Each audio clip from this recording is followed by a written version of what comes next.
Hey everyone, welcome back. I'm Alex. And I'm Jenny.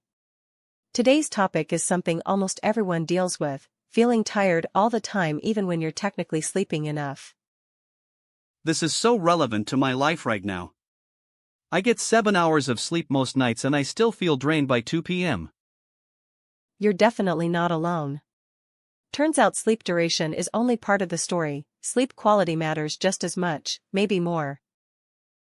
Okay, so what's the difference between duration and quality exactly?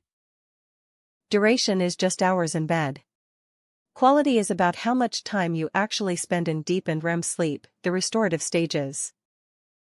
So you could technically sleep 8 hours and still wake up exhausted if those stages get disrupted. Exactly, and one of the biggest disruptors is something most people don't even notice, waking up briefly throughout the night. Wait, briefly waking up? I don't even remember that happening. That's the thing, these micro-awakenings can last just a few seconds, so you don't remember them, but they still fragment your sleep cycles. What causes those? Is it noise, temperature, something else? All of those, plus things like alcohol, late caffeine, and even blue light exposure right before bed.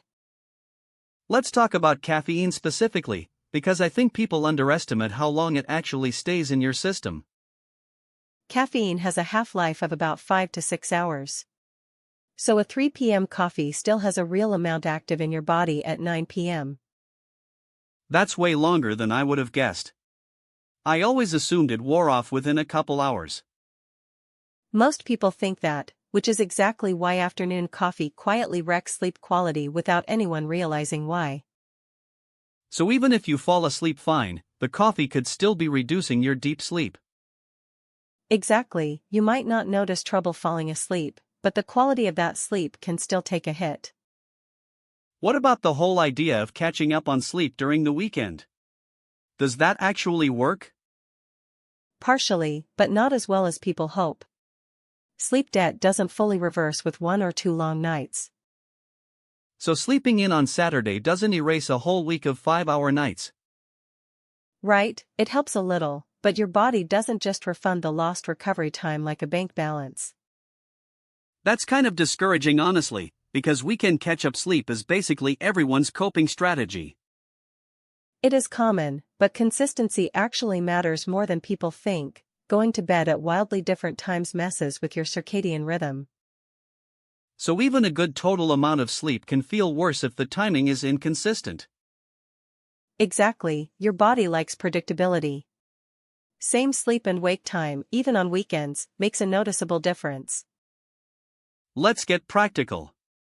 What's one change that actually moves the needle for most people? Morning light exposure. Getting outside within the first hour of waking helps set your circadian clock for that night's sleep. That's such a small thing that seems unrelated to sleep at all. It really isn't unrelated though. Morning light basically tells your brain when to start the countdown toward melatonin release later that night. What about screens right before bed? Is that as bad as everyone says? It's a factor, but honestly the content matters more than the light itself. Stressful or stimulating content keeps your mind active regardless of screen brightness.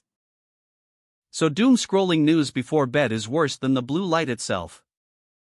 Pretty much, an engaging video can keep your brain alert even with the lights dimmed. That reframes a lot of the usual advice people give about screens. Definitely, it's less about the device and more about what it's doing to your mental state before bed. Before we wrap up, any one small change people could realistically try this week? Cut caffeine off after 12 p.m. and get outside for 10 minutes right after waking up.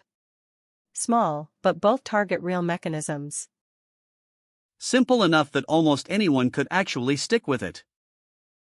That's the goal. Small consistent changes tend to beat big dramatic overhauls that don't last. Great episode.